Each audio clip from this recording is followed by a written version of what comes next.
Prezados colegas, bom dia, tudo bem? Sejam bem-vindos ao Grupo de Gestão Empresarial. Informamos a todos que o evento está sendo gravado, será disponibilizado nos canais de comunicação do CEPROGS. Informamos ainda que, em conformidade com a LGPD, ao se inscrever neste evento, você aceita que seus dados sejam compartilhados, informados, sejam utilizados em campanhas de marketing do CEPROGS, patrocinadores, em canais como e-mail, redes sociais, Spotify, YouTube, eventuais e outros. Bem-vindos a mais um evento realizado pelo CEPROGS, uma entidade cujo trabalho é desenvolvido por empresários voluntários que dedicam seu tempo à realização de ações em defesa dos interesses da economia digital do Rio Grande do Sul. Este trabalho tem como meio diversas ações com a aproximação entre as demandas da TI e comunicações e seus entes políticos e legislativos, visando o alcance de conquistas que se traduzam em mais poder de competitividade para nossas empresas, mais espaço para que essas cresçam e possam, com isso, ampliar a geração de empregos, gerando mais riqueza para cidades, estados e nosso país. O CEPROGS, uma plataforma de negócios e representatividade única. Antes de apresentarmos o nosso palestrante, gostaríamos de compartilhar com vocês o belíssimo trabalho desenvolvido pela Casa do Menino Jesus de Praga, que é uma instituição sem fins lucrativos que conta com voluntários das mais diversas áreas profissionais que participam ativamente do dia a dia da casa. A instituição presta serviços especializados para crianças e adolescentes com lesão cerebral profunda e deficiência motora permanente, oriundas de famílias carentes e desestruturadas do Rio Grande do Sul. A Casa do Menino é mantida por doações e projetos. Hoje apresenta estrutura e condições de acolher e atender crianças especiais com qualidade e afeto, 24 horas todos os dias. Em 2020, a Casa do Menino recebeu pela segunda vez o prêmio Melhores ONGs de acordo com padrões de gestão e transparência.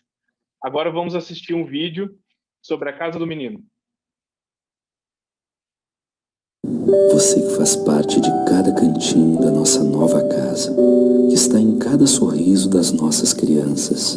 Você que está no carinho em que nós fazemos o nosso trabalho todos os dias e que é parte fundamental da nossa engrenagem. Obrigado. Foi desafiador chegar até aqui e com determinação enfrentamos e vencemos muitos desafios. Nós somos a Casa do Menino Jesus de Praga. Vem. Você. Maravilha. Dando continuidade, então, o tema do nosso evento hoje será Inovação e Convergência de Tecnologias como Oportunidades de Negócios. Quem vai palestrar para a gente vai ser o diretor de operações do ITEC FURG, né, da unidade Embrap da FURG, Márcio Machado da Silva. Grande fera. O ITEC FURG é um centro de robótica e ciência de dados, é uma unidade de inovação tecnológica credenciada junto à empresa brasileira de pesquisa e inovação industrial, Embrap, atua com linhas de produção tecnológica voltadas para sistemas robóticos e automação, com base ferramental de visão computacional e ciência de dados. Márcio Machado da Silva é graduado e especialista na área de computação, mestre e doutor em ensino de ciências e matemática, com pós-doutorado em inovação na Espanha. É professor da Universidade Federal do Rio Grande do Sul, de Rio Grande, consultor educacional, especialista em educação, inovação, gestão e empreendedorismo, avaliador do MEC e NEP, foi diretor de inovação da UBRA, atuou por 27 anos na graduação quanto na pós-graduação. Foi presidente da REGIMP, Rede Gaúcha de Ambientes de Inovação, e é mentor de startups e conselheiro de algumas entidades do terceiro setor. Além disso, foi empreendedor no mercado de desenvolvimento de software por 25 anos, trabalhando com automação comercial, e atualmente é diretor de operações do ITEC Embrap FURG. Bom, com um baita currículo desse, com certeza vamos ter um excelente evento. Informamos que as perguntas poderão ser enviadas via Q&A do próprio Zoom e também alguns links interativos aí que o nosso querido palestrante vai trazer para nós. Informamos também que, ao final, teremos uma pesquisa de satisfação que será enviada pelo SurveyMonkey, que é muito importante que seja preenchida para que a gente possa monitorar a qualidade aí dos eventos do CEPROGS. Vou passar a palavra, então, para o Márcio agora. E gostaria de desejar a todos aí um excelente evento. Um abraço. Um abraço. Obrigado, Everson. Um bom dia a todos vocês. Eu quero agradecer ao Everson, agradecer ao Rafael Krug, presidente, pelo convite, né, em nome da FURG, em nome do reitor da FURG, da Silvia Botelho, que é a diretora do ITEC. Quero agradecer essa participação. Deixa eu compartilhar aqui minha tela, que eu trouxe uma apresentação para compartilhar com vocês.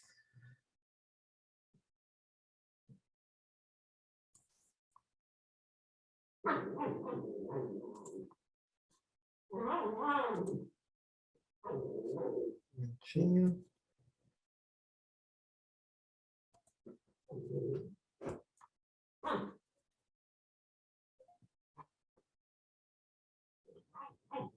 Aquela pergunta clássica, se está aparecendo aí para vocês.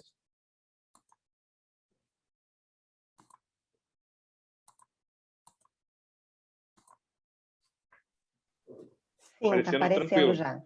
Já está aparecendo? Então tá, gente. Bom, aí eu já vou deixar, vai ficar esse link aí em cima para vocês, a qualquer momento vocês podem perguntar. Eu vou vendo as perguntas aqui, conforme for, se tiver, se não for contemplar mais daquele assunto, eu já trago, já respondo, a gente já começa a interagir aqui na própria plataforma. Então, eu agradeço a apresentação, agradeço o convite, depois eu posso compartilhar essa apresentação com vocês, ficam meus contatos aí. Eu atuei nesse setor também, no setor empresarial, né? Tenho muita identificação com o CEPROGS, já fui associado ao CEPROGS, a minha empresa lá no litoral, tive o prazer de morar no litoral aí durante 15 anos, e agora eu estou atuando, fiquei 27 anos trabalhando na Ubra e agora na FURG, mas agora muito voltado com inovação e com muito link ao trabalho dos associados do CEPROGS. Vocês vão notar isso, a gente vai conversar mais para o final, né, de oportunidades que eu quero trazer para vocês de inovação e de subsídios do governo, inclusive, para ajudar a apoiar as inovações das empresas de vocês. A FURG é uma universidade federal que fica localizada em Rio Grande, ali no sul do Rio Grande do Sul. Nós já temos 66 anos de idade e o ITEC, que é a unidade que eu coordeno as operações do ITEC, ela está instalada dentro do Parque Tecnológico Oceantec. Então, nós somos um centro de robótica e ciência de dados, trabalhamos já há 20 anos desenvolvendo projetos de pesquisa e desenvolvimento com empresas, né? Eu tenho conversado com muitos empresários que ficam espantados, como é isso? Eu não imaginava que na Universidade Federal tivesse tanto link com empresas. Então, o ITEC é um instituto, um órgão dentro da FURG, Centro de Robótica e Ciência de Dados, que trabalha muito focado, e já há muitos anos, com desenvolvimento de pesquisa aplicada para empresas. Nós somos credenciados na Agência Nacional de Petróleo, Gás Natural e Biocombustíveis, na ANP, e temos a honra de ser embaixadores NVIDIA no Brasil. Então, nós atuamos dentro do Deep Learning Institute como embaixadores NVIDIA no Brasil. Então, a gente trabalha muito forte, vocês vão ver isso nos nossos projetos, com visão computacional e essa parte de computação gráfica e imagens. Esse Centro de Robótica e Ciência de Dados trabalha basicamente com modelos computacionais, tanto modelos físicos de engenharia, quanto modelos baseados em ciência de dados, em analytics. A gente trabalha muito com ferramentas, e aí, quando a gente fala de ferramentas, se abre um mundo, né? Tanto ferramentas para robótica, quanto ferramentas baseadas em cloud, em IoT, em sistemas embarcados, inteligência artificial, e também com sensores. Tanto a criação de sensores, o desenvolvimento de novos sensores, quanto a integração de sensores em sistemas. Substituição de sensores por visão computacional. Então, o nosso trabalho tem muita convergência, que é um dos assuntos que a gente vai trabalhar hoje, né, na área de inovação. A FURG aí ostenta também a terceira colocação como das melhores universidades para se trabalhar na área de robótica. A gente esse ranking é um ranking internacional. Então, nós estamos aí como terceira universidade brasileira nesse ranking. E o C3, que é o nosso principal centro de apoio de pesquisa, né, o Centro de Ciências Computacionais da FURG, que hoje conta com 40 pesquisadores e em torno de 100 colaboradores com diversos skills aí para todas as áreas da computação. Quando a gente fala em palestra, em evento online, né, a gente entra com um paradigma diferente, né? A gente acabou acelerando essa nossa evolução, esse nosso paradigma de tecnologia, a transformação digital, e mudou os paradigmas de assistir palestra, né? A ideia hoje das palestras é ao contrário do que era antes, é conversar durante a palestra, utilizar os dispositivos eletrônicos para participar de interativa, para confirmar a informação, para complementar o que está sendo trabalhado, e tudo isso fica muito melhor se a gente tiver acesso aí. Eu estou com um chimarrão aqui durante a apresentação, eu vou tomar chimarrão com vocês, a gente vai conversar. E eu tenho aí uns 2 momentos de interativas, além da interativa que está sempre aberta em cima, esse link aqui em cima, que vocês têm. A gente tem algumas interativas também que a gente vai trabalhar. Eu trago 3 pensamentos iniciais, que eu acho muito interessantes. Esse aí de 500 anos aí antes de Cristo, que fala que o real conhecimento é saber a extensão da própria ignorância. E eu continuo trazendo uma provocação, né, do Bertrand Russell, que diz que o problema do mundo de hoje é que as pessoas inteligentes estão cheias de dúvidas e as pessoas idiotas estão cheias de certezas. E cada vez mais isso se torna uma realidade, infelizmente, né? E de forma mais contemporânea, o Neil Tyson diz que a gente não pode ser cientista se a gente fica desconfortável com a ignorância, porque nós, cientistas, vivemos na fronteira do que é conhecido e o que é desconhecido do universo. Por que eu trago isso? Porque a gente vai falar de temas, e aí a gente tem empresas que trabalham em diferentes áreas da computação, né, com tecnologias. Gente que trabalha com a área de inteligência artificial, outros trabalham com sistemas autômatos, outros trabalham com a parte mais de robótica e hardware, outros trabalham com automação comercial, como eu trabalhei há muitos anos. Mas, como já dizia o nosso popular poeta, sabe nada, inocente. A gente não sabe nada. E nesse sentido, por que eu trouxe essa provocação? Eu trago essa pirâmide que mostra 3 tipos de conhecimento. No topo da pirâmide, existe um conjunto muito pequeno de coisas que a gente sabe que sabe. Por mais sábio que nós somos, ou que nós venhamos a ser, é um percentual muito pequeno de coisas que a gente sabe que sabe. No meio da pirâmide, com uma área muito maior, eu tenho uma representação das coisas que eu sei que eu não sei. E com uma área muito, muito maior ainda, a base da pirâmide, onde eu tenho as coisas que eu nem sei que eu não sei. Por que eu trago essa provocação? Porque a gente vai falar bastante de inovação e de processo criativo. E para desenvolver a inovação e para desenvolver a criatividade, não adianta só aumentar o topo da pirâmide. E, normalmente, o que a gente pensa em fazer quando a gente vai buscar conhecimento é aumentar as coisas que eu sei, aprender mais coisas. E muito da criatividade está no poder de conexão, está no poder de ampliar o meio da pirâmide, de saber mais coisas que eu não sei, ter mais acesso à informação, para, a partir daí, sobretudo os empreendedores, montar com sua rede de relacionamento possibilidades de desenvolver e de chamar para a equipe pessoas muito especializadas, que as especializadas são aquelas que dominam o que sabem que sabem. Então, não se preocupem com as possibilidades aí de trabalhar com coisas diferentes e usem isso como possibilidade de aumentar esse meio da pirâmide aí. E, gente, só como uma introdução, né, o homem vem criando novas tecnologias desde a Idade da Pedra, e quando eu falo em tecnologia, por isso que eu trouxe esse slide, a tecnologia não é só a computação. Muitas vezes a gente relaciona a tecnologia à computação, ainda mais nós que somos da área de computação, a minha área de formação também é computação. Mas a criação de um talher é uma tecnologia, né? Foi um instrumento criado para melhorar uma condição do homem.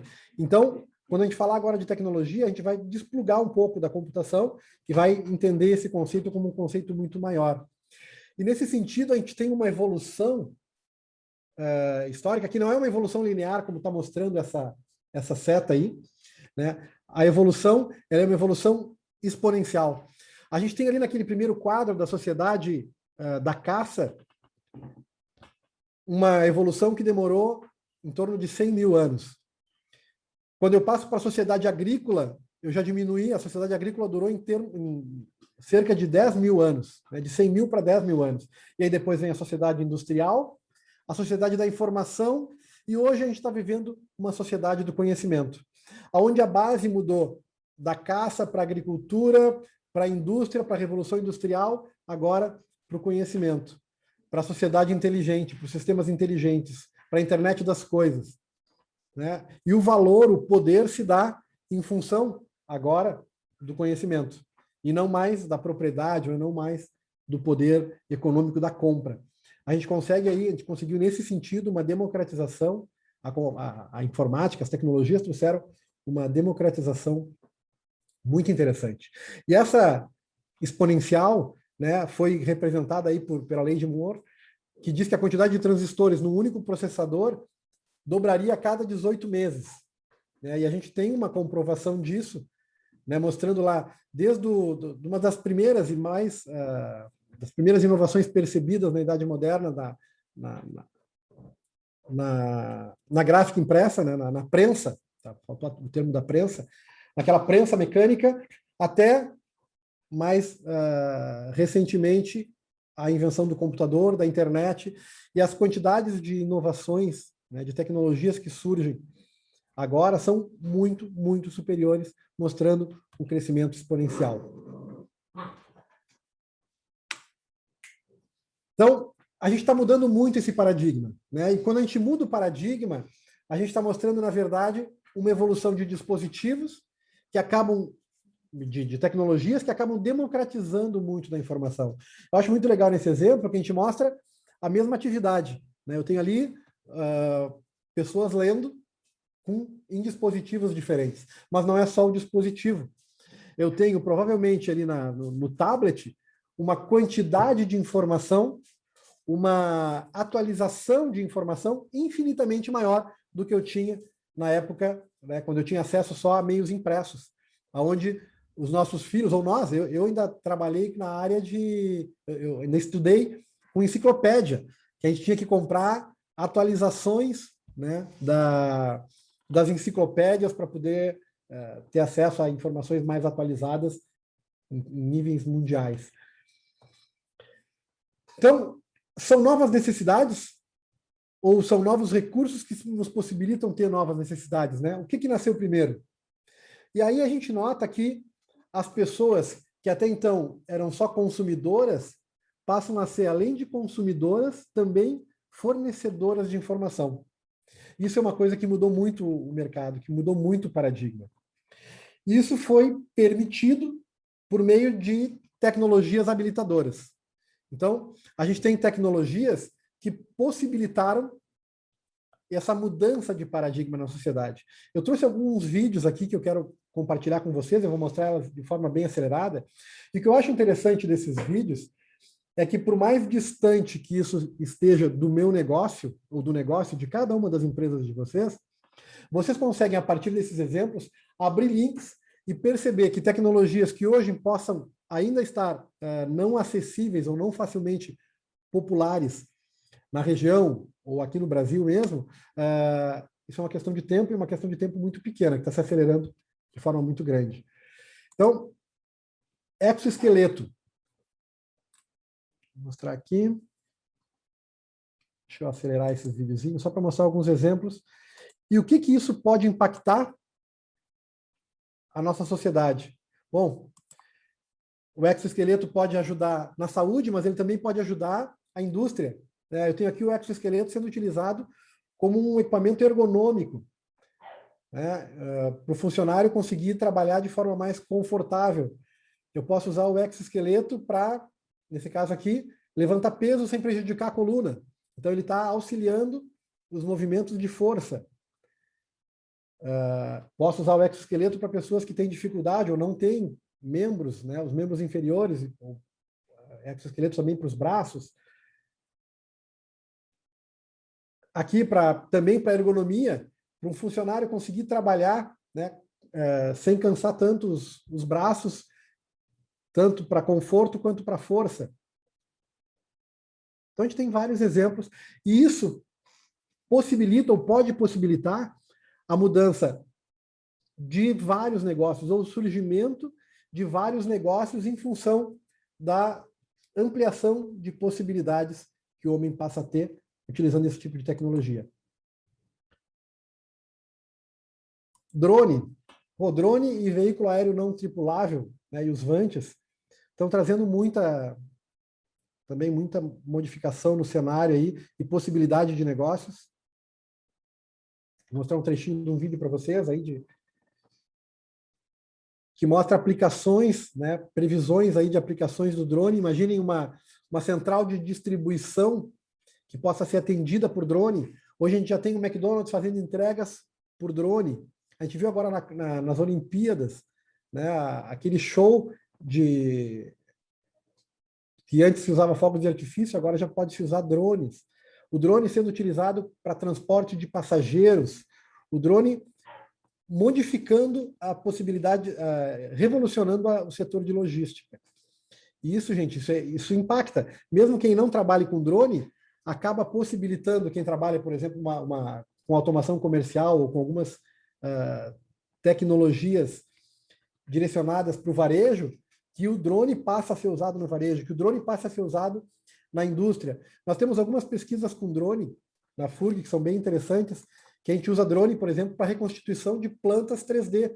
Então, eu tenho uma plataforma de petróleo e a plataforma vai sendo construída, foi modificada, ou uma planta fabril, ela vai mudando, né, de acordo com o passar do tempo, e a gente acaba não atualizando as plantas, não atualizando uma planta 3D, uma planta eletrônica, que eu possa fazer simulações da planta. Como é que eu faço isso depois de estar pronto ali? Eu posso usar um drone, hoje nós temos software, né, embarcado que, a partir de um drone, eu consigo refazer uma planta 3D de uma fábrica ou uma plataforma de petróleo. A realidade aumentada também, tanto a realidade virtual quanto a realidade aumentada e a experiência, né, XR, que é a Experience Reality, está sendo cada vez mais também inserida, né, em soluções. Então, a gente tem assistentes de tudo que é coisa. Eu tenho assistentes para dirigir, para direção. Eu tenho assistentes na indústria, onde eu posso mostrar para o técnico como é que ele faz para desmontar um motor. Então, ele bota um óculos de realidade aumentada e o óculos mostra para ele que tipo de ferramenta ele tem que utilizar, que tipo de movimento ele tem que fazer para retirar uma peça de um carro. Eu consigo, a partir da realidade aumentada, aí esse exemplo é muito legal também, né, a experiência do consumidor dentro de um mercado, né, a realidade aumentada vai revolucionar o marketing nos próximos anos. A realidade aumentada vai possibilitar muitos recursos diferentes. Na área educacional, sobretudo, a realidade aumentada está sendo bastante utilizada também.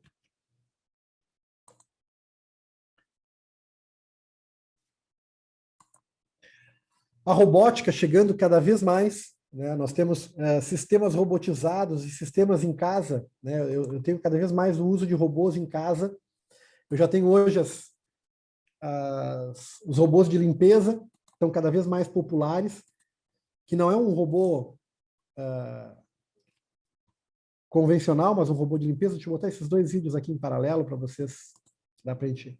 São dois exemplos muito legais, que são os cobots, que são os robôs colaborativos, né, que interagem com as pessoas. Eu tenho aqui dois exemplos, a gente está próximo do meio-dia, então já é bom a gente olhar. Então eu tenho ali em cima, né, aqui na direita, um robô fazendo um omelete, e eu tenho na esquerda um robô que faz culinária, né, onde, imaginem que num futuro muito próximo, eu possa ter, por exemplo, um Masterchef desses de qualquer lugar do mundo, gravando, ensinando aí, ó, eu tô ensinando o algoritmo para o robô, mostrando como é que eu faço a receita, como é que ele faz, inclusive, os movimentos de mexer, e o robô, e aí eu vou poder pegar esse software e vou usar numa central de culinária, ou num futuro, talvez até em casa, eu possa ter um robô onde eu baixo o software e consiga construir a comida que eu quiser.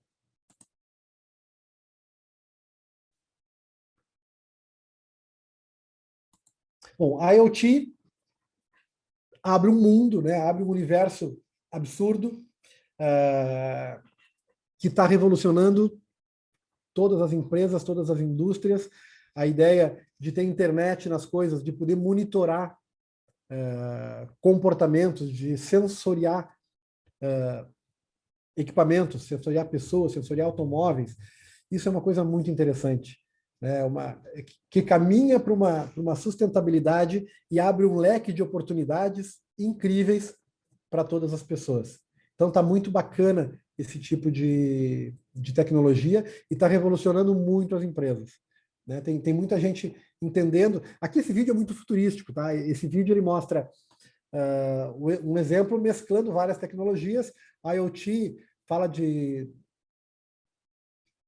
Ele vai mostrar o sistema de transporte do Hyperloop, então com uma ideia de que se tivesse o Hyperloop funcionando, a pessoa pudesse pedir um produto e o produto ia vir de um país para o outro, com uma logística muito rápida. Mas o setor de logística, claro que, considerando as possibilidades, está cada vez mais sendo revolucionado, aí, possibilitando acesso, democratizando as coisas. Impressão 3D, gente, impressão 4D. Hoje a gente já tem impressão 4D, que é muito legal. A impressão 3D também está sendo prevista como uma grande revolução, né, que está trazendo aí a possibilidade da sociedade, de uma sociedade maker. Imagine que eu possa ter uma impressora 3D em locais públicos, em hotéis, e, de acordo com a evolução dos materiais e das impressoras 3D, então eu vou evoluindo materiais, eu não vou imprimir só com polímeros, eu vou começar a trabalhar, nesse caso aqui, ó, eu posso estar usando alimentos, imprimir alimentos 3D, isso já existe hoje, mas a possibilidade de trabalhar com diferentes materiais abre uma perspectiva futura de possibilidade de criação de qualquer coisa. Imagine que estragou o meu sapato.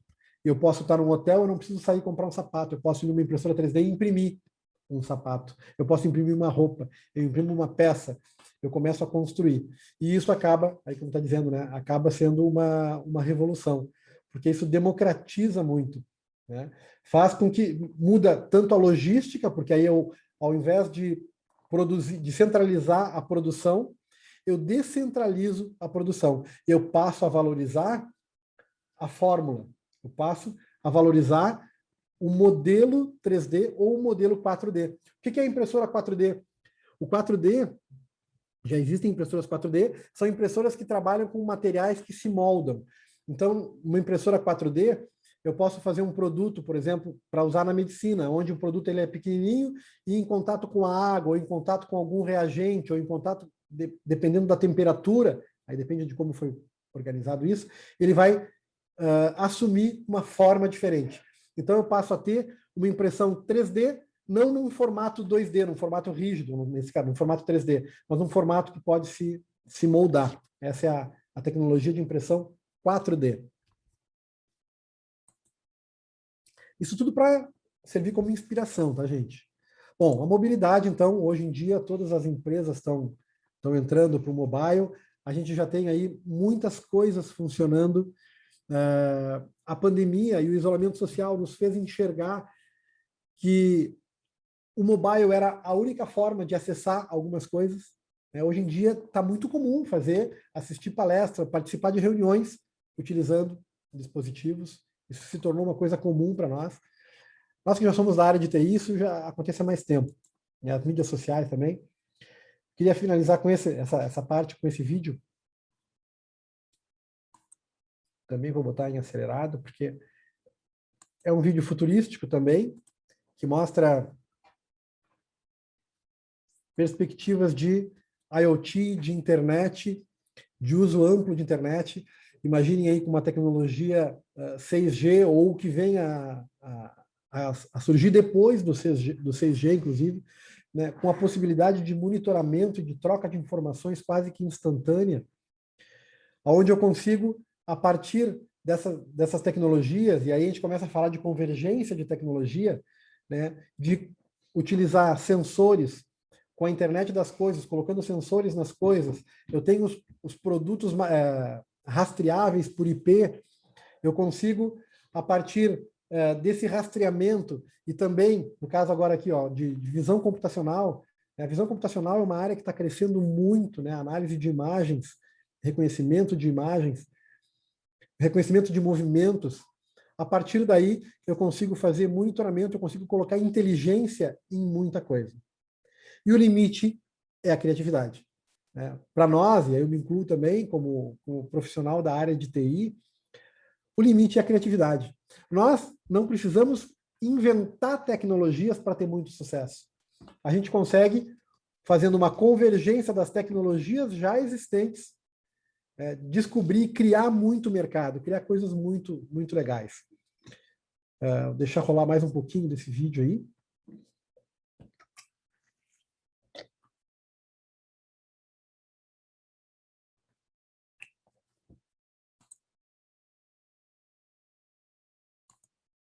Bom, e essas tecnologias e essas inovações, elas acabam possibilitando a evolução da sociedade e acaba sendo um círculo. Eu tenho um mapa aí onde essas novas tecnologias elas são base para a evolução para o surgimento de outras tecnologias, que é o que a gente chama dos aceleradores de inovação. Então, esse gráfico é lá do Frank Diana, que é um futurista, aí, um palestrante que trabalha muito com futurologia. Eu tenho lá algumas inovações, inovações tecnológicas que foram mais inovações de base, né? Tecnologia de base, como a internet, as redes sociais, os sistemas mobile, computação em nuvem, o Big Data. E eu começo a mesclar já novas tecnologias com recursos tecnológicos que já tinham sido desenvolvidos antes. E aí eu começo a ter, então, aceleradores de inovação, que vão possibilitar o surgimento de novos cenários, que é esse eixo cinza. Esse eixo cinza mostra novos cenários que acaba esse novo cenário impulsionando o surgimento de novas tecnologias, porque eles acabam mostrando para nós novas... a gente diz que os informatas... Tem uma brincadeira que eu acho muito legal, né, que diz que o informático é aquela pessoa que acaba resolvendo problemas que até então não existiam, né, que surgem a partir dos próprios problemas que a gente gera. E é um pouco disso. O surgimento e essa evolução tecnológica acaba demonstrando um novo paradigma e possibilitando outras formas de resolver os velhos problemas que agora se modificaram. Então, a gente tem, a partir do surgimento dessas tecnologias, casas inteligentes, as cidades inteligentes, a economia do compartilhamento, os veículos autônomos. A gente não tinha como pensar em economia de compartilhamento, de casas inteligentes, sem ter toda essa parte todo esse desenvolvimento de IoT, o desenvolvimento de sensores, o cloud. Se eu não tivesse computação em nuvem, eu não podia pensar em casa automatizada, né? As casas automatizadas estão em um nível muito inferior de casas automatizadas. Isso é coisa do trabalho remoto, né? Vizinhos com cachorro e vamos lá. Então, quando a gente trabalha com cenários de tecnologia, com aceleradores, a gente acaba percebendo novas oportunidades. Então, as tecnologias e esses cenários que as tecnologias provocaram acabam apresentando para nós novas oportunidades, novos paradigmas que podem se transformar em oportunidades. E nesse sentido, não importa para nós quem nasceu primeiro ou quem impulsionou, quem gerou cada uma das coisas, né? Mas eu tenho, a partir dessas tecnologias, a partir do uso massivo de tecnologia, a partir dessa mudança de paradigma, eu tenho alterações climáticas, eu tenho desigualdade global, eu tenho uma modificação na questão de emprego, né? Eu tenho um crescimento populacional, eu tenho a geração do milênio que cada vez está mais com foco em propósito, em função de todas essas alterações que têm ocorrido. Eu tenho um aumento de demanda por energia, porque são muitos dispositivos, cada vez mais, o uso de dispositivos gera um aumento por demanda de energia. Eu tenho aí um problema, que são as 5 gerações de trabalhadores, né? Eu andei lendo sobre uns artigos muito interessantes sobre isso, que nós estamos vivendo uma época hoje que nós conseguimos ter 5 gerações diferentes trabalhando numa mesma empresa. e talvez trabalhando no mesmo projeto. Isso é um conflito, é uma coisa complicada de se trabalhar. Eu tenho a ascensão dos trabalhadores independentes, né? As pessoas trabalhando home office, sobretudo depois da pandemia, isso se acelerou mais ainda, né? A possibilidade da terceirização, do trabalho especializado, da pessoa utilizar o seu tempo e o seu conhecimento para mais de um empregador, ou ao contrário de prestador de serviço, de um tomador de serviço, né? Eu tenho essa geração, então, o poder do indivíduo, né? Essa nova geração está cada vez mais protagonista, né? Eu tenho ouvido falar muito nisso, sobretudo na educação, né? Que a gente tem que formar o cidadão protagonista. O que ele é? É a pessoa controlando mais a sua vida, o seu destino, e as tecnologias têm empoderado, têm possibilitado isso de várias formas. Tem possibilitado tanto na educação, onde o indivíduo escolhe como estudar, escolhe como ele acha mais significativo para ele, se é por vídeo, se é por áudio, que tipo de áudio, que tipo de vídeo, que tipo de leitura ele faz, acesso múltiplo a múltiplos fontes de informação. E aí, gente, a gente tem novos cenários, né? Essas tecnologias e essas inovações acabam trazendo paradigmas diferentes. E aí a gente tem aí, eles acabam possibilitando, e aqui é um exercício de futurologia, né, e isso não para, né? A gente pode olhar aqui que tanto essas tecnologias, essas inovações, esse novo cenário, acaba trazendo aí inovações tecnológicas que vão evoluir da impressora 3D para a impressora 4D, das energias renováveis para o armazenamento de energia, da nanotecnologia para a engenharia genética, a biologia sintética, a carne de laboratório, né, a revolução da logística aí, dos projetos de Hyperloop, os carros voadores, exoesqueletos, a medicina regenerativa, ou seja, essas novas tecnologias e esses aceleradores impulsionados, eles impulsionam e também são impulsionados, né, por esses novos paradigmas da sociedade digital, dessa sociedade transformada. E eu acho que é muito legal falar de convergência, porque a partir desse cenário aí de novas tecnologias e de inovações, a partir desses novos modelos, desses novos paradigmas que a gente vai construindo, nós como protagonistas vamos desenvolvendo novos paradigmas, novas formas de resolver os problemas com as tecnologias novas que foram surgindo, a convergência acaba apresentando um cenário muito interessante, onde a gente não precisa se preocupar só em criar novas tecnologias. O sucesso de uma empresa, que até então, lá na área da Revolução Industrial, estava na criação de um novo produto, quem criava um novo produto tinha sucesso, ou quem criava uma nova tecnologia, era uma corrida para a criação de tecnologia. Agora, a gente já tem tanta tecnologia, num crescimento exponencial, que o valor está muito direcionado agora para a convergência das tecnologias para melhorar a qualidade de vida das pessoas. E quando a gente fala em convergência de tecnologia, aqui eu trago alguns cenários que o Frank Diana apresenta. Esse primeiro é uma nova plataforma de tecnologia geral. Quando eu consigo juntar elementos de tecnologia, de aceleração tecnológica e de paradigmas diferentes, eu começo a ter cenários diferentes. Então, nesse primeiro aí, eu tenho a internet, em termos de comunicação, as energias renováveis, né, enquanto energia, eu junto mais a logística e o transporte, né, por veículos autônomos, internet das coisas, e a partir daí eu tenho um cenário futuro muito interessante, com uma nova plataforma de uso geral que pode ser explorada para qualquer coisa. Eu tenho, por exemplo, aqui um cenário que trabalha mais na área de saúde, né, de vida saudável.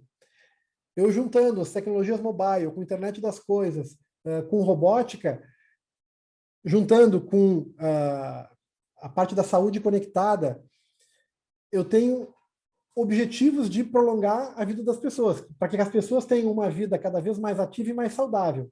Combinando, então, as casas inteligentes, a saúde conectada, os carros que estão conectados para monitorar as condições, monitorar o tempo que a gente perde no transporte, a internet das coisas, a nanotecnologia, tudo isso pode convergir para um projeto de vida saudável.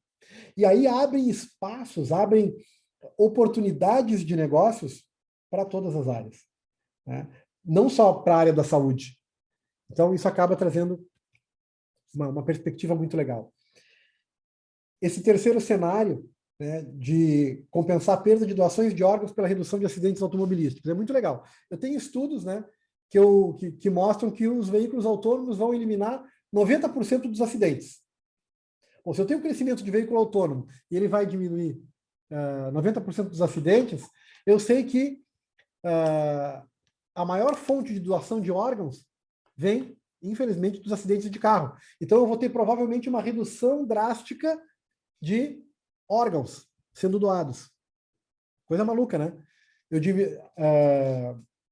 Eu vou ter menos acidentes, então eu vou ter menos órgãos doados. O que vai incentivar? Bom, vai incentivar o investimento e a criação de tecnologias de impressão 3D, por exemplo, para criar, da biologia sintética, lá, de criar membros, de criar componentes que possam ser utilizados no corpo. Próteses sintéticas que vão substituir as doações, por exemplo. Então, é uma área de futurologia que está mesclando tecnologias, cenários. Esse outro cenário aqui, né, fala da tendência do aumento populacional, sobretudo do crescimento da classe média, que vai ampliar o consumo de recursos, apresentando um cenário de escassez a curto espaço de tempo. Então, eu preciso que os recursos tradicionais caminhem para uma mudança. Eu tenho que fazer com que a impressora 3D, que a economia maker, possa, junto com a economia circular aqui, né, esse novo formato de economia, vão estar atuando para mitigar esse problema de escassez de recursos. Aumenta a população, começa a consumir muita coisa. Eu tenho que dar um jeito, a indústria não vai acompanhar. O que eu faço? Um novo modelo de economia circular, de economia maker, onde as pessoas vão passar a produzir. Onde a indústria muda o seu sentido. Eu provavelmente vou reduzir as produções, os centrais de produção, e vou descentralizar esse sistema.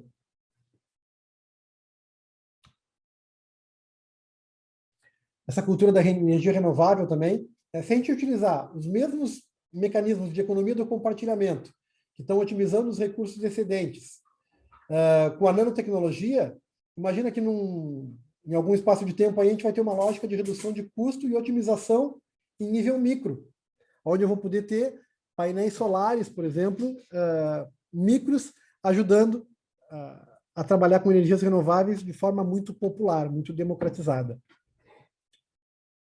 Eu tenho aí uma possível mudança da matriz energética baseada em combustíveis fósseis, né? A gente sabe que o combustível fóssil, um dia ele vai acabar, é uma fonte finita. Então, eu devo criar mecanismos de armazenamento de energia excedente e uma rede bidirecional aí, onde eu possa produzir energia, compartilhar energia. Imaginem aí uma possibilidade de uma tecnologia como uma internet, né? Como uma internet de energia, onde os recursos de energia que eu gero possam ser compartilhados. E aí, quando eu falo de recurso de energia, né, tem estudos aí de energia sendo captada do piso. Eu posso colocar num shopping um piso sensível que vai captar energia, vai produzir energia, e essa energia possa ser compartilhada. E se eu consigo trazer esse nível de pesquisa, esse nível de paradigma para o nano, bom, aí a criatividade é o limite, né? A gente consegue chegar num nível muito doido. As cidades inteligentes acabam, que já estão sendo com muito investimento público, né, para projetos de Smart City, que congregam todas essas possibilidades aí de uso de tecnologia, né? Então, eu assisti, há um tempão atrás, assisti uma palestra muito legal que o cara começou, num TED, que ele começou mostrando um cálculo dizendo assim, sabendo a quantidade de carros que são produzidos por dia e a quantidade de carros que são descartados por dia, diminuindo a quantidade que são descartados, eu consigo saber sabendo o comprimento do carro, em quantos dias o mundo vai parar quando os carros estacionarem um na frente do outro, quando os carros saírem das garagens. Ou seja, eu tenho aí um problema de logística incrível. A Smart City, das principais demandas, né, dos projetos de Smart City, de cidades inteligentes, é a logística. Como organizar estacionamentos ou a logística, fazer com que as pessoas utilizem cada vez mais carros ou compartilhem os seus carros. E todos esses avanços, eles só funcionam com o uso massivo de tecnologia. Então, são aplicativos, são sensores, é o monitoramento, é visão computacional, é a sinaleira inteligente, é a integração, né, de todas essas tecnologias. A internet logística, né, semelhante à energia que eu comentei antes, a logística de transporte também sofre grandes transformações. E aí, se a gente combinar IoT, veículos autônomos, esses mecanismos da economia compartilhada, o compartilhamento das coisas, e essa economia maker, né, quando eu descentralizar a produção das coisas, eu vou estar revolucionando o setor de logística. Né? Eu vou ampliar muito o setor de logística e possibilitar, vai surgir aí um termo novo, provavelmente, que vai trabalhar com essa internet logística, né, esse compartilhamento logístico. Ou seja, gente, se a gente considerar que a cada nova tecnologia, que a cada novo paradigma, que a cada novo cenário que essa tecnologia e esse paradigma estão apresentando, surgem outras tantas tecnologias, surgem outros tantos paradigmas e surgem outros tantos cenários, esse contexto passa a ser um exponencial infinito, onde a cada dia eu tenho mais possibilidades, e eu não estou falando nem de criação de novas tecnologias, mas de fazer a convergência de tecnologias para desenvolver soluções. E como fazer essa previsão de progresso numa sociedade tão dinâmica? Eu faço isso. Se eu fizer isso baseado no crescimento anterior, no crescimento histórico, aprendendo com o passado, que foi como a gente sempre fez, né? A gente faz previsões baseadas em relatórios, né? A TI surgiu assim, trabalhando com o passado, a gente vai chegar numa solução muito diferente do que o progresso está mostrando. Se eu, ao contrário disso, usar uma trajetória com base no crescimento atual, eu melhoro. Mas essas duas ainda são previsões ruins, porque eu estou subestimando o meu futuro. Porque o meu futuro ele é exponencial, ele não é um futuro linear. Então, para esse pensamento futuro, eu tenho que pensar num projeto baseado em crescimento exponencial. E isso é desafiador. Isso é desafiador porque o nosso desenvolvimento, o desenvolvimento do nosso produto, o desenvolvimento da nossa solução, ele tem que ser muito rápido. Porque se ele for um desenvolvimento demorado, o que vai acontecer? Eu vou ter uma curva diferente. Eu não vou conseguir chegar onde eu preciso. E se eu não pensar nesse crescimento exponencial, eu vou estar muito longe, eu vou estar dando um tiro muito longe da onde está o meu mercado. Para isso, para desenvolver inovação, a gente pode ter apoio de muitos ambientes de inovação. Eu posso desenvolver inovação dentro da minha empresa, eu posso criar um departamento de inovação, um setor de inovação. Márcio, precisa criar um setor de inovação? Eu não posso fazer com que a inovação seja uma cultura dentro da empresa? Pode, é óbvio que pode. Mas, normalmente, para isso, a gente precisa começar. Né? A não ser que a empresa já tenha nascido inovadora, isso pode estar permeado em todos os processos da empresa, mas, normalmente, as empresas criam núcleos que se chamam de pesquisa, desenvolvimento e inovação, né? Que são núcleos que não estão preocupados só com aquele leão do dia, não estão preocupados no atendimento, no suporte, na venda. Elas estão com aquela visão de futuro, pensando lá no meu exponencial. Eu tenho incubadoras de empresas. Pô, Márcio, mas a empresa já é grande, eu não vou para dentro de uma incubadora. É uma saída interessante se vocês pensarem que o projeto, a inovação futura de vocês, possa ser convertida numa spin-off ou numa startup, e vocês possam colocar essa startup dentro de uma incubadora. O legal da incubadora é que a incubadora é um espaço que Fazendo uma analogia a uma incubadora de sementes, é um espaço monitorado, onde eu tenho lá, por meio de mentorias, eu dou um apoio, consultorias e mentorias para startup ou para spin-off, para o empreendedor que está lá, para ele se desenvolver. Normalmente as incubadoras estão dentro de universidades, então elas são apoiadas por laboratórios de pesquisa, são apoiados por ambientes de alta tecnologia. E estão convivendo ali professores, pesquisadores, estudantes que estão pensando sempre no estado da arte. Então, isso é muito legal. Ambientes de coworking são também espaços muito legais para se trabalhar com inovação, sobretudo porque eu tenho barulho. No coworking, eu tenho barulhos diferentes, eu tenho espaços diferentes. Se eu quero desenvolver criatividade, se eu quero desenvolver inovação, eu não tenho que ir para o topo da pirâmide, voltando lá para aquele nosso início. Eu tenho que ir para um espaço onde eu tenha coisas para aprender. Senão, é desenvolvimento, não é inovação.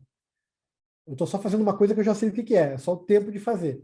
Se eu quero criar, se eu quero inovar, é legal eu estar num espaço que eu esteja vendo coisas diferentes. Então, o coworking também é uma saída interessante para esse processo criativo. Tem as aceleradoras, e quando a gente fala de aceleradora, as aceleradoras mais conhecidas são as aceleradoras de negócio, mas eu posso ter a aceleradora tecnológica, que é o iTech, e os parques tecnológicos, onde eu posso instalar a minha empresa ou um departamento de P&D da empresa para fazer isso. Nesse sentido, gente, agora já caminhando para o final, quando a gente quando a gente quer desenvolver inovação, normalmente são 3 grandes fases, né? Pesquisa, desenvolvimento e inovação. Então, a pesquisa é quando eu quero desenvolver, porque eu quero criar uma coisa nova. Se eu quiser trabalhar só com convergência de tecnologia, eu posso aproveitar uma pesquisa já existente e adaptar essa pesquisa e só desenvolver uma nova solução. Então, eu posso ter o ponto da pesquisa, a fase de pesquisa encurtada e investir mais numa fase de desenvolvimento. A fase de pesquisa, ela normalmente está mais longe, né, das nossas empresas, do setor empresarial, que já está no mercado, né, que já está na inovação. Então, de um lado eu tenho a pesquisa, do outro lado eu tenho a inovação. De um lado eu tenho a pesquisa, que é o tiro que eu vou dar, do outro lado eu tenho o mercado. Quanto mais tiros eu tenho para dar, mais próximo, mais chance eu tenho de acertar o meu mercado. E para isso, para pesquisar, eu preciso de infraestrutura, eu preciso de laboratório, eu preciso principalmente de recursos humanos. Eu preciso de muito conhecimento técnico do estado da arte, do que já tem hoje sendo desenvolvido para aquilo. Na fase de desenvolvimento, de tirar essa pesquisa e botar essa pesquisa, transformar essa pesquisa num produto, ou num MVP, num protótipo, eu preciso de mais RH ainda e já começo a enxergar o mercado, porque eu tenho que testar isso num ambiente relevante. Eu não posso ficar só na academia. Então, eu tenho que botar agora num ambiente relevante para ver se isso funciona, se esse modelo vai funcionar. E a partir daí, depois, chegar à inovação. E para isso, vocês podem ter o apoio, uma aceleração tecnológica. A aceleração tecnológica é essa soma de recursos, tanto de recursos humanos, quanto infraestrutura, quanto financeiros, quanto apoio financeiro para a inovação, direcionado para pesquisa, desenvolvimento e inovação.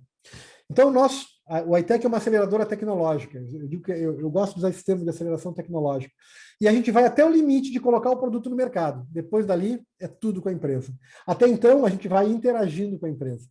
A parte da pesquisa, a gente pode tocar, não sozinhos, mas com bastante autonomia. O desenvolvimento, a gente precisa interagir muito com a empresa. Agora, quando chega na parte da inovação e do mercado, e aí quem domina, quem faz isso é a empresa. Então, a gente dá esse suporte, enquanto aceleração tecnológica, esse suporte para as empresas fazer isso. E a gente trabalha nesse vale da morte, aí, onde tem o maior custo. Né? Os maiores custos, eles estão exatamente nessa fase, quando eu entro na pesquisa aplicada até o desenvolvimento experimental. Porque eu não faturei ainda, eu não tenho produto, então eu estou só investindo. Eu só preciso investir. Eu preciso criar um produto. E para criar um produto, eu tenho que deslocar pessoal, eu tenho que tirar o pessoal da minha empresa que hoje está gerando meu faturamento para fazer isso. E aí surge o iTech, surgem as aceleradoras tecnológicas, as unidades Embrapi, para dar esse apoio. Para ajudar, eu não digo terceirizar, porque terceirizar eu largo de mão, né? Mas para ajudar, para impulsionar, para acelerar o desenvolvimento de inovação. Certo? E aí nós trabalhamos com o conceito de TRL, que é o conceito de maturidade tecnológica. E a Embrapi apoia, ela dá subvenção, ela tem recursos, nós temos hoje recursos. A minha meta hoje é investir em inovação. Eu, enquanto coordenador de operações do iTech, a minha meta é achar empresas que queiram inovar onde a gente possa investir, onde a gente possa botar o nosso dinheiro. O nosso dinheiro, quando eu digo, é um dinheiro público, o dinheiro do governo federal. Então, nós apoiamos projetos do ciclo 1 ao ciclo 2, ciclo 1 e 2, que são projetos que começam com prova de conceito, ou eu estou lá testando meu produto num ambiente relevante, mas ainda não coloquei ele em operação. Até projetos de ciclo 2, que é quando eu já testei o meu produto num ambiente relevante e agora eu tenho que colocar isso no mercado já. Eu tenho que começar a produzir esse produto e gerar escala. Como é que eu posso inovar? Eu posso inovar de forma tradicional, né, com inputs, com iniciativas próprias da empresa, com análises profundas de alguns cenários, reúno a minha equipe, vamos analisar profundamente esse cenário, esse problema, e vamos buscar inovação. Ou com inovação aberta, que aí, além desses inputs internos, eu abro isso para uma comunidade externa. Eu posso utilizar outras tecnologias, outros cenários externos para ajudar nesses inputs. E, além disso, uma coisa muito legal da inovação aberta é que eu não tenho só uma saída do funil. Né? Na inovação tradicional, eu tenho só uma saída do funil, que é o produto inovador que eu estava buscando lá no início. Eu já começo com um desafio e vou lá achar uma solução. Na inovação aberta, eu posso ter saídas intermediárias, eu posso ter spin-offs que possam gerar produtos para outros mercados, que possam, inclusive, gerar outros mercados. E eu posso, além do produto que eu vou gerar, eu posso gerar esses produtos de mercado e posso também gerar outras empresas. Eu posso, a partir dessa minha pesquisa, gerar outras companhias. E não só no final do projeto. Eu tenho pontos de saídas que são diferentes. Isso é muito legal. Gente, isso por meio da Embrapi é muito fácil, é muito tranquilo de fazer. Nós temos uma metodologia muito ágil para trabalhar com aceleração de tecnologia. Como é que funciona? O nosso ciclo total, né, para começar um projeto é de no máximo 60 dias. Nós começamos num projeto de ideação, onde a empresa apresenta o seu desafio tecnológico e os pesquisadores vão trabalhar para entender esse desafio tecnológico e apresentar uma proposta técnica. A partir desse entendimento, a criação dessa proposta técnica dura em torno de 2 semanas. Se apresenta essa proposta técnica da empresa e se faz um processo de cocriação de um plano de trabalho, definindo claramente quais são os entregáveis, quais são os custos. Se negocia isso, eu preciso diminuir o custo, preciso diminuir o prazo de entrega. Não, pode diminuir o custo, eu posso prolongar o prazo de desenvolvimento. Se negocia isso e se caminha para um processo de contratação. Lembrando que os recursos, os investimentos que o iTech tem para investir nas empresas de vocês, eles já estão na nossa conta. Nós já temos isso depositado, né? A gente tem aí um ano e pouco recebemos 2, mas a gente já está na metade do curso aí do ano, então a gente tem ainda recursos para 1 ano e meio de investimento, e se entrar muito projeto, a gente pode pedir aditivos para esses projetos. E a ideia é que se contrate, então, a partir do entendimento da proposta técnica, né, que em 45 dias a gente já possa estar contratando uma empresa. Então, desde o início do processo até o final, 60 dias.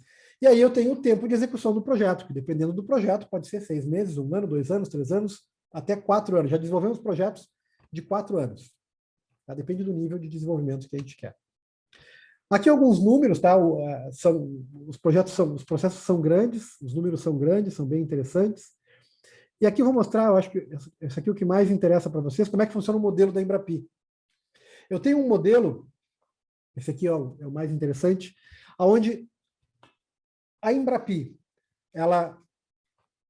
quando eu falo Embrapi, eu falo tanto Embrapi Nacional quanto a iTech FURG, que é a unidade Embrapi, nós damos conta de 50% do projeto. A metade do projeto a gente paga. A outra metade quem paga é a empresa. Então, 50% do projeto a empresa paga. Se eu conseguir encaixar o projeto como um programa Embrapi Sebrae, dos 50% da empresa, o Sebrae banca 70%. Limitado aí a 150, 200 ou 300 mil. tá? E dependendo do tipo de enquadramento do projeto. Gente, eu acho que chegamos no meio-dia e eu estava preocupado com o horário. Eu tenho uma interativa aqui só para entender como é que funciona quais são as áreas que vocês desenvolvem. Então, eu já quero abrir para perguntas e já tem uma pergunta ali. Deixa eu apresentar aqui só um pouquinho. Enquanto apresento essa interativa para vocês, ó, Márcio, o Rafael perguntou se é possível se unir com outras empresas para poder criar um processo de inovação para construir uma solução em conjunto com a Embrapi. E como fica a confidencialidade das inovações.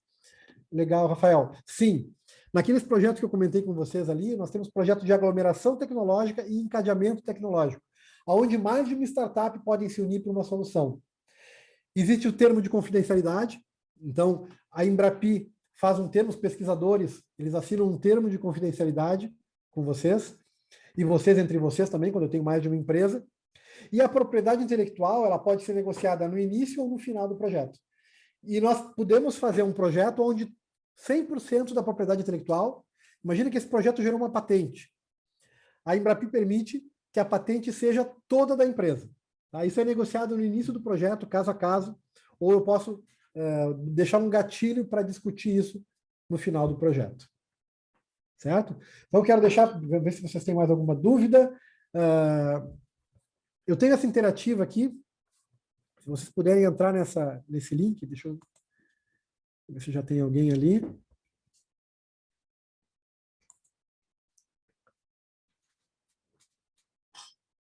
Tem 2 pessoas. Mente.com, usem o código 61393325, pode entrar com o celular ali.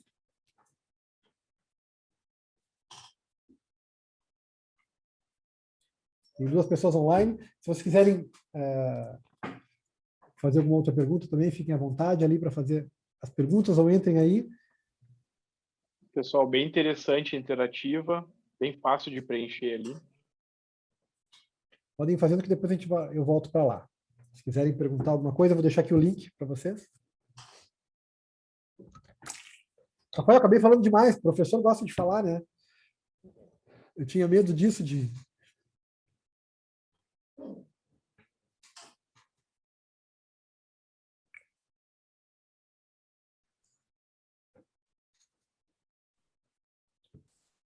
Gente, enquanto vocês preenchem ali, isso é fluxo contínuo, esse processo dentro do iTech. Então, eu tenho um projeto que está na gaveta, que eu não desenvolvo porque eu não tenho gente para desenvolver, eu teria que deslocar a minha equipe para desenvolver esse projeto. É uma inovação, tem uma possibilidade de mercado bem legal. Aproveitem esses recursos, gente. Eu acho que a gente está vivendo uma janela muito interessante.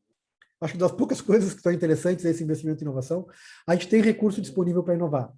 Então, nos chamem para uma conversa. Se a gente conseguir caracterizar como inovação, então não pode ser para desenvolver mas eu preciso desenvolver uma função nova para o meu software aqui. Mas não tem nada de inovação, você precisa de mão de obra. Eu não consigo encaixar como um projeto de inovação em Embrapi.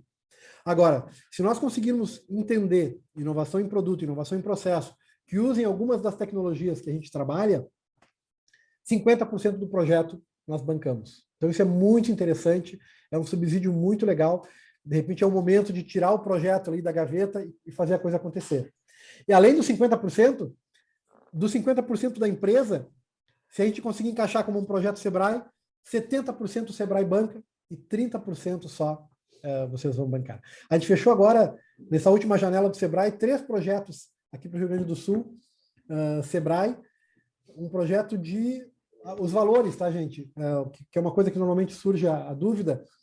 A gente fechou um projeto de 500 e poucos mil, um outro projeto de 1.400.000 para uma empresa de Canoas. Então, tem vários tipos. Professor Márcio, só para constar depois, porque esse vídeo, essa apresentação vai ficar no nosso evento, né?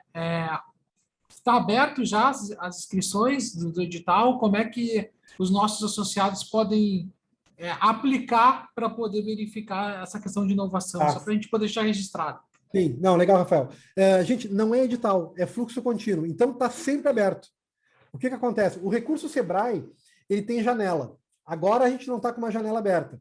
provavelmente em outubro vai abrir janela, e aí é por ordem de chegada.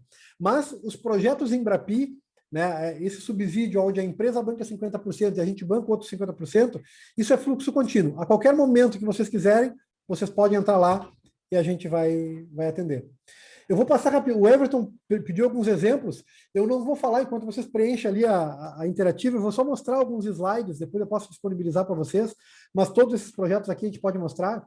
A gente desenvolve projetos desde projeto de transformação digital, que fez a automação dos projetos de databook da Petrobras, que são milhares e milhares de databooks, e a gente trabalhou com inteligência artificial, com deep learning, para conseguir relacionar os dados de databook. Então, isso aqui é pura ciência de dados e digitalização de processos. Eu tenho aqui, vamos ver um legal aqui. A gente tem muita coisa, isso aqui, ó, estimador de biomassa, visão computacional. Eu tenho lá computação gráfica, né? Eu trabalho com um scanner, eu pego, são 10 microns, eu tenho micro-organismos de 10 microns, eu tenho que reconhecer o que são esses micro-organismos para saber o que tem na água para eu poder disparar algum tipo de tratamento. Aqui também, muito tratamento de imagem e a parte de robótica submarina. Uso de imagem térmica. Imagina uma indústria, eu tenho que saber o que tem, se está entupido e onde é que está o entupimento de um cano. Para não parar a fábrica, eu, com uma câmera térmica, eu consigo saber onde é que tem entupimento na tubulação. Sistema para monitoramento de energia elétrica em residências. Isso tudo feito para empresas. Ó, isso aqui foi com a Altus, que a gente desenvolveu um projeto de visão computacional, substituiu alguns sensores por visão computacional. Esse aqui foi um robô para limpar a tubulação da refinaria rio-grandense. Aqui também visão computacional para soldagem, para inspeção de solda. Esse aqui foi muito legal, foi um robô também para andar. Aqui em Porto Alegre tem tubulações subterrâneas, né, da CE. E quando eu está entupido, não passa um cabo, o que eu tenho que fazer? Eu vou quebrar a rua para saber onde é que está o entupimento. Não. Eu boto o robozinho, esse robozinho vai rastejando e filmando e mostrando onde é que está o entupimento, aí eu só abro naquele local onde está entupido. Aí tem vários projetos, eu só vou avançando aqui. Deixa eu ver se vocês colocaram mais alguma coisa ali. Das áreas. Drone, a gente tem uma patente aí do primeiro drone híbrido, né, o drone que voa e que mergulha.